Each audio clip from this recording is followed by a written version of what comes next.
Paranormal Video Gamer, and I am at a very special place in Fremont, Ohio. Where I'm located I'm located in a place called the Bill Manor. It's in Fremont, Ohio. You can look it up online. Very cool place, very active place. The red light you're seeing is actually a piece of equipment that I have.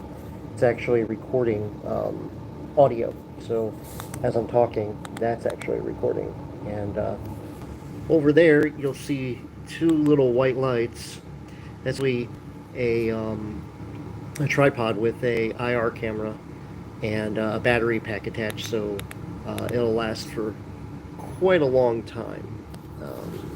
So, but yeah, here at the Bill Manor, top floor, third floor, very cool place.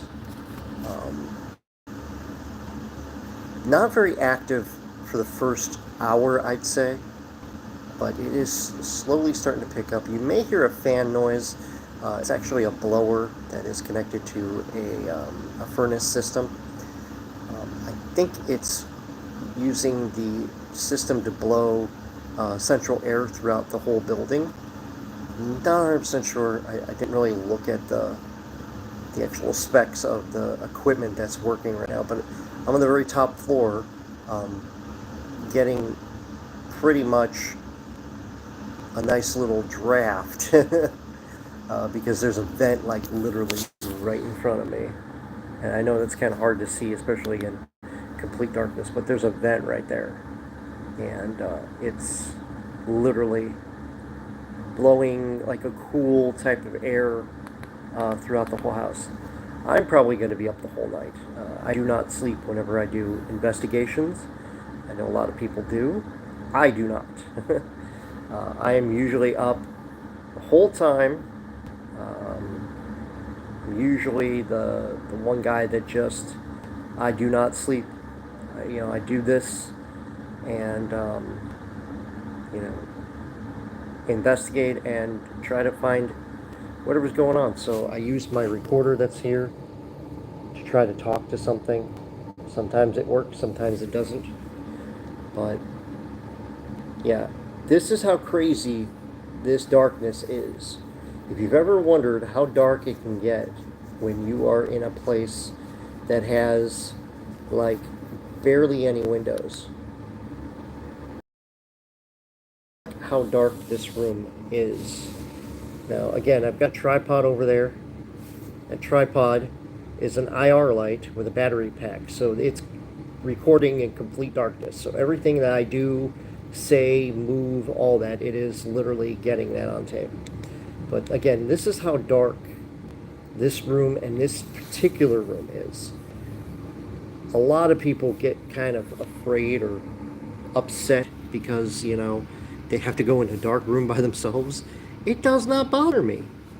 A lot of people, I can't tell you how many times they're like, nope, not going in that dark room. Nope. This does not bother me whatsoever. And thank you all so much for joining. Taylor, hopefully I pronounced this name, Magrigo? Sorry. But yeah, you guys have any questions with paranormal, you guys are more than welcome to ask.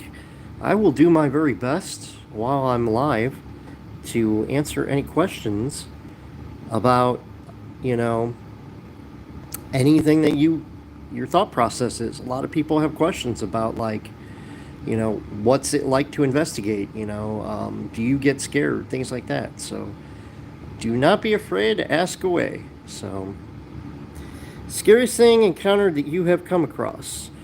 That would be definitely. Oh, hey Taylor, YouTuber, cool.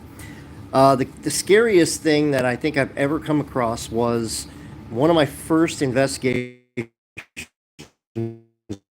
I ever in Cleveland, and a buddy of mine had actually warehouse. We were walking around. My buddy went one direction in the warehouse. I went the other. We could see each other pretty far away. I mean, it was probably, if I had to take a guess, probably a good 700 feet. And we're sitting there walking around. And all of a sudden, I see something move on the corner of my eye going down another long hallway. And I look, and it's a little boy standing at the end of the corridor of the hallway. And I thought, well, that's kind of weird. I didn't think there were any kids here or whatnot. Oh, having a tornado. Yikes. Hopefully you're okay. But yeah, the little kid standing at the end of the hallway, and I'm like, well, that is so weird. And then the kid looked at me, and it looked like he was bleeding from his forehead. And I was like, hey, kid, you okay? And my buddy didn't hear me. That was on the other side of this huge warehouse. He didn't hear me whatsoever. So I walk a little bit towards the kid, thinking that, you know, it's a neighborhood kid that's hurt, looking for help. And as I walk towards his direction, he turns and goes directly into a wall. There's nothing in that wall. There was no door, no window, nothing. I walk over there, I see this wall, and I'm like, all right, I'm seeing crap. So about 20 minutes later, 25 minutes later, me and my buddy, we end up meeting up. He goes, did you see anything weird? And I went, yeah, I saw a little kid. And it looked like he had a cut on like his forehead or something. He goes, holy crap, I saw the same thing. And I guess he said that when he was walking, he saw what looked like a child run past him, not too far away. He said it was like 20, maybe 50 feet. And he said it like ran past him, and he saw what looked like an older style kid, and it just ran right past him. He immediately went to go see what it was, and there was nobody there. So we did a little bit of research on the building. Hey, Cyber Wolf guy. We did a little bit of research on the building, and to show you guys how dark, again, this place is. This is how dark this room is. So I'll leave this in here.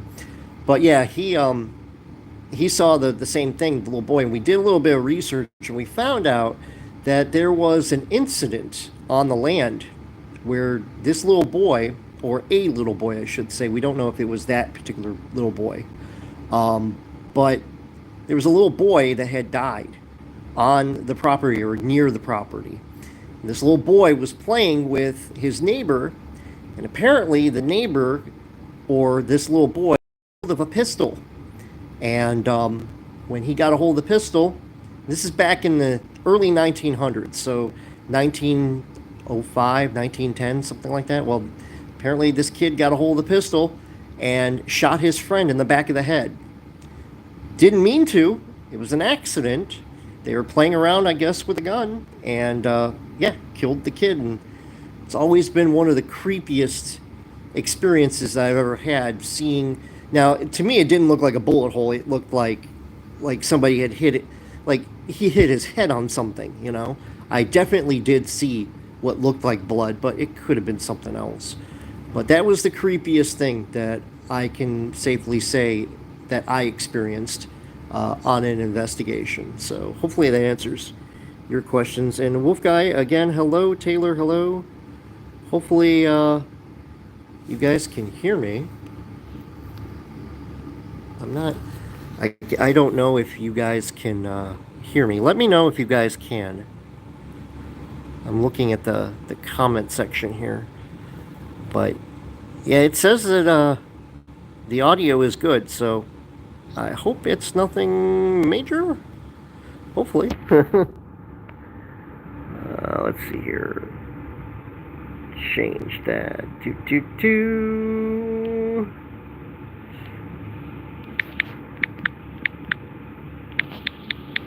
I'm just putting this on here real quick, just to see if you all can hear me. Hopefully you guys can. So I'm here at Bill Manor. This is in Fremont, Ohio. Again, that is towards that particular direction here. Oh, okay, good. All right.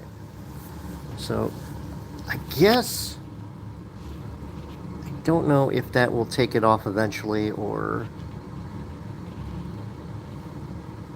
Oh, okay, good. All right, that takes care of that. All right. trying to understand it. So that's an IR camera right there. It's recording in full darkness. So again, when I turn off this light, you'll see that. Oh, okay. Avocado RL. Well, thank you very much for joining me. So yeah, it is very dark in this room. I know a lot of people are bouncing in and out, and that's just YouTube's lovely. As you can see, I've got my shoes here. I got a digital recorder here. It is armed and loaded. It's basically recording anything that possibly could be in the environment. So any kind of ghost voices you might be able to hear. I don't know if you guys can hear, there's a little bit of a fan noise going on right now. I'm in Indiana. We have a ton of Indian burial grounds through the state, especially around Purdue University, where the Miami tribe lived. I've heard rumors about, Indiana having like a whole bunch of burial grounds. Ohio actually has a ton of burial grounds. One of the burial grounds that we have in where I live is actually what technically was Erie Indian Nation. They were a smaller type of tribe in Northeast Ohio, and with the tribe itself, they had this very weird culture, but very cool culture. It's just a lot of the things they didn't do like traditional Native Americans, and unfortunately, they got absorbed by Sioux Nation, that I guess was very rampant in Ohio at the time. It's kind of cool the way that like you'll go to places and there's like Indian burial ground, and even some of the local grave yards and grave sites actually have still the mounds of Indian burial grounds, because they didn't want to dig them up. They just kind of put new people around them. And I've actually encountered that a couple times going to different places that they had both Indian burial ground and actual people that had actually been buried. So, but yeah, any questions, guys, please feel free to ask away. I'm going to be on here for a little bit. As long as my battery holds up. My battery is at like 30 some odd percent right now. Oh, it's at 27%. So can't stay on forever, but I figured, a lot of people ask me a lot of times, hey, when are you going to do another paranormal, adventure? And I try my very best to do one at least twice a year, sometimes more. Really all depends on where I can go, because a lot of places, they're very expensive. And Bill Manor is not. It is a very cool location. I am kind of curious what I got, what kind of spirits have decided to talk to me. But this gives you guys a little bit of a preview of what it's like being an investigator. My team is always looking for new people. If you're in Ohio, or if you plan to travel to Ohio, just hit me up in the messages and let me know you'd be interested in going on an investigation. There's also the Patreon. If you donate to the Patreon, I do have a thing on there with a certain amount. If you make a donation, I will pay for your investigation at a very popular and very haunted place. And that money helps me out, because I'm able to buy some new equipment, and I've got some new stuff now because of YouTube, so it's kind of cool. But yeah, Patreon, I've got Discord, you name it, I got it. So again, if you're seeing darkness, this is why, because I'm in the middle of the dark talking to you. Yeah. There's the IR camera again towards the side right there. So it's kind of hard to see. Here, let me see if I can focus in on that. But yeah, you'll see. If I can focus in on that, man. Sometimes it doesn't want to. Yeah, but that's an IR camera right there. And on the bottom there, it's a battery powered pack. Basically keep the camera from dying, because it is fully charged, but you never know what could happen. I've had battery packs, you know, die. Where is your dream location in your area or state that you would like to investigate? Well, I already went to that particular location. My dream was something called Rolling Hills Asylum. I had been wanting to go to Rolling Hills for a very long time. Made plans to go 1 year with a friend of mine, and then something happened with the building. I don't remember exactly what had happened. I think it was a flood or something. And they canceled, and I was so bummed about it. I actually, you know, like a couple weeks later, I reached out and I'm like, hey, is there any way that, I can come do the location, next year, whatnot?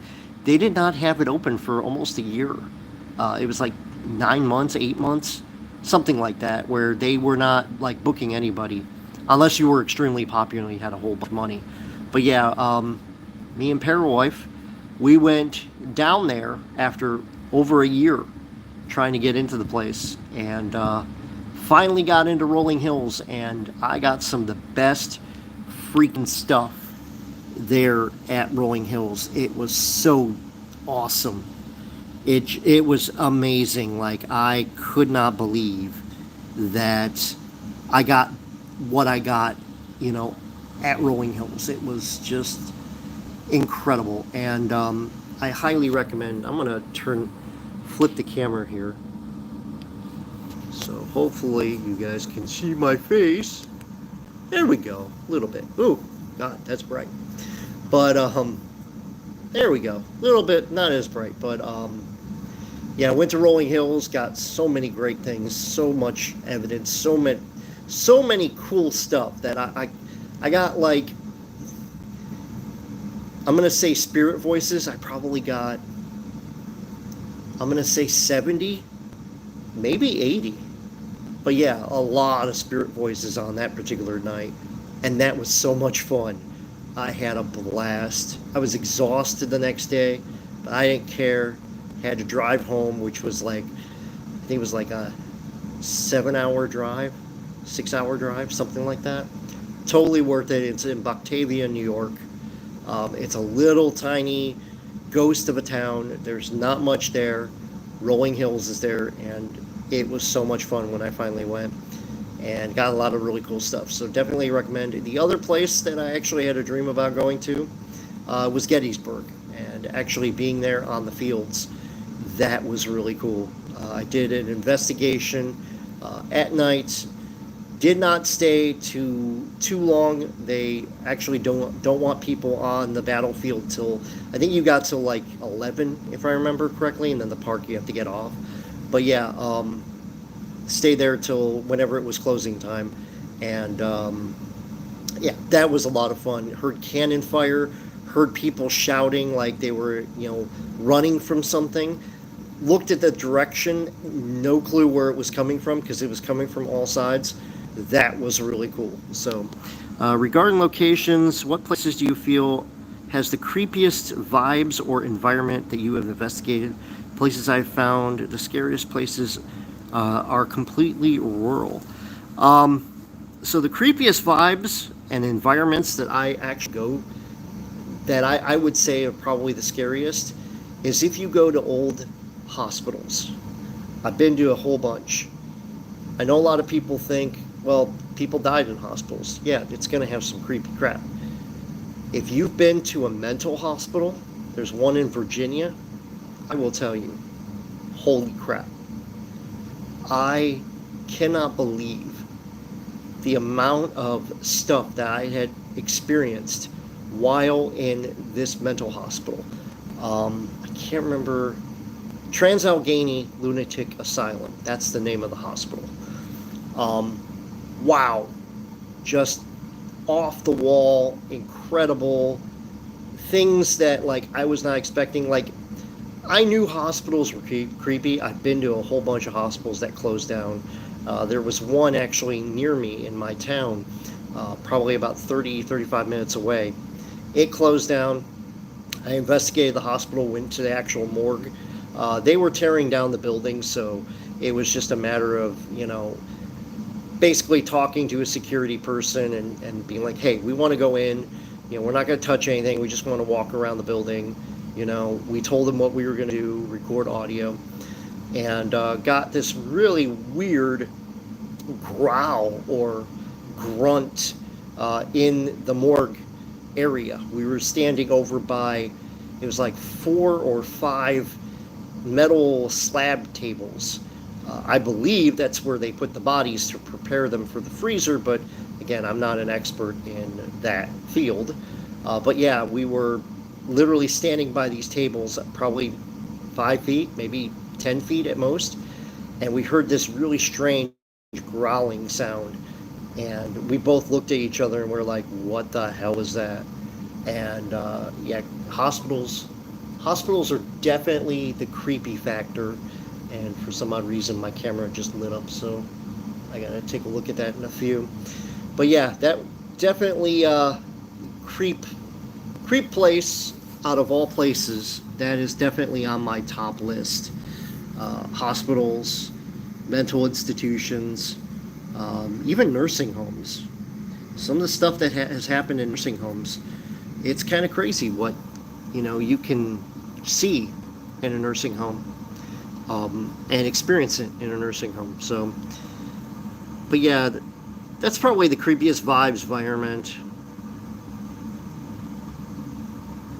Rural areas too can be very creepy, especially if it's like an abandoned house. Have you ever had anything that followed you back home with being like spiritually, or had any instances in your home or dreams of location that spooked you? I know some things can attach to you. So I've only had one experience where I think it was something that, again, I'll put so you guys can see my face a little bit. I've only had one experience where I think I had something follow me home. I think it was a child, though. So I finished up an investigation probably about 10 years ago or so. Got a phone call from a lady who said that she was experiencing things and she wasn't sure what it was. So I went down there to go figure out for her, like, what's going on. And the whole night we were picking up voices that were children, or to be a little bit more detailed, it was a voice of a little girl. And it was the same voice. We probably picked it up 20, 25 times. So at the end of the investigation, I always say, don't follow me home. You're welcome to say goodbye. If you've got a message, I'll try my best to listen to it and send it to people so they know. So I said goodbye, got in my car, drove home, and probably about a day later, I'm going to say, I'm sitting in my living room. I'm just sitting there playing video games, just chilling on, at the time it was PS3, if I remember correctly. And I'm just sitting there chilling, and then all of a sudden, the door handle to my front door started to turn back and forth very quickly. I thought someone was trying to break into my house, so I immediately got up, went to the door, grabbed the handle, and looked out I have a little window that's on my door. And I look out the window, and there's nobody there. But the handle was still turning. So I set up some equipment, trying to see if I can capture what it was. And I played for probably about 2 hours of audio. And about 2.5 hours in, I picked up that same little girl voice. And I mean, it was identical to that first voice that I had picked up from the other place. So I think she followed me because she really appreciated that I let her talk. And then after I told her, you have to go back home because you're not supposed to be here anymore. I didn't do anything for probably another day. And then I came home from work and I sat down and I'm like, all right, I'm going to record. I'm going to see if I capture anything. So that's what I did. Started recording. I went about 4 hours, got absolutely nothing on the recorders. So that's how I kind of knew that me having a conversation with her was it was her way of getting attention to me, letting me know that she's still there. She thanked me essentially for allowing her to have a voice. A lot of people will say, you know, the dead are dead. There's nothing that you, me, or anybody else can say. I'm not convinced. I do believe the dead can speak. And EVP, electronic voice phenomenon, is a future that I think mankind needs to embrace, because there are so many things we do not know about it. And I really hope that my data, the stuff that I got, and the stuff that I share on my team's website and on YouTube, we have a YouTube page, and I'll share that in the description of the live stream here. So give me a few minutes on that. But I do think that, you know, when you die, not everybody goes to heaven, not everybody goes to hell. There are people that don't even go to purgatory. I think there are certain people that just, they don't want to move on. They don't want to go to plan A, plan B, or plan C. They just kind of want to stay there, and they kind of just want to visit family. I've experienced that, where I've had a family member die, and swear to God, I have seen them out of the corner of my eye, or maybe down, you know, a little bit further down a hallway or something. I swear to God, especially with my one uncle, he had died. And when he died, I'm sitting there by myself, just, you know, trying to reflect on, you know, because I wasn't there when he died, just trying to reflect on everything, you know. And I look up and I see him at the end of the hallway of my home, and then he just kind of faded. It was almost like he evaporated. And that was so weird, but at the same time it was kind of fascinating, because I've never seen that quite like that before. But yeah, I do believe that EVP is pretty badass, but maybe it's just me. If you guys are wondering, yes, I have a special kind of vest that I wear whenever I go investigating. I usually hang like a bunch of stuff on the vest. It looks like a big tactical vest because it's got like this one section here. I mean, I wish I could remove it. I can't. But yeah, I use a tactical vest for like walkies and batteries and a bunch of stuff, just in case I need it. You never know. You never know if you're gonna get something. So, all right, guys. Hopefully you guys enjoyed the live stream. Again, if you got any questions, again, I will put my team website on the description here, so you guys can go check that out.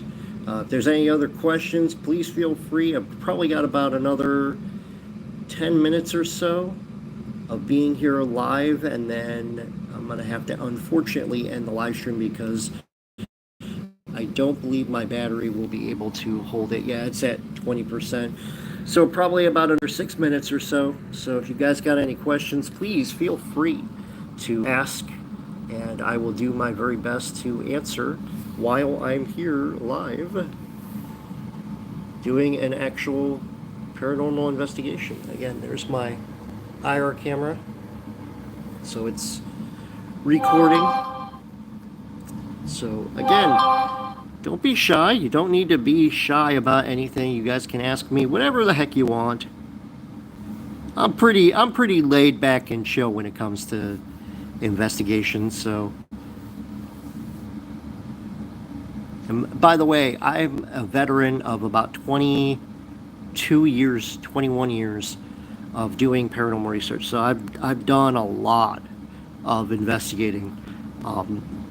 I'm probably, if I had to take a guess, I'm probably about 450 cases in, maybe 400 cases in. So I've done a lot of investigating. So I've seen things that most people would probably go, oh no, I'm going the other direction.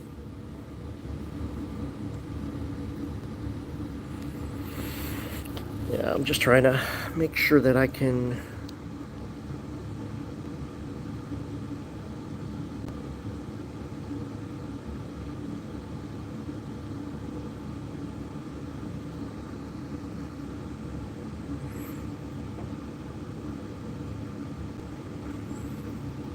Alright guys, doesn't look like a lot of people are here anymore. It's okay, no big deal. I greatly appreciate you guys stopping by and joining the live stream. Again, in the description of this particular live stream, I will put a link to my EVP section and my team website, and you guys can look up and listen to some of the stuff that I've captured over the years. There's a lot of stuff there, especially on YouTube. There's like 100 videos, I'm going to say. So yeah, there's a lot of stuff that is there. I'm trying to see if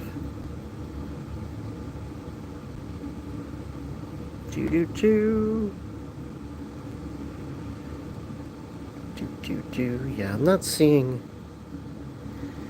any orbs or anything in it in the video feed here.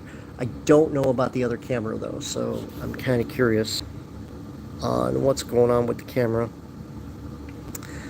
But again, thank you guys so much for joining me. I hope you guys had fun. And again, if you got any questions, please feel free to send me a personal message. I'll do my best to answer them in a timely fashion. So, good night, everybody. Again, I will see you next time. You guys take care of each other. And again, I hope you guys had fun and learned a little something. So, good night, everybody. Enjoy the rest of your night. I know I will. And it's going to be a lot of fun here tonight. So, again, good night, everybody.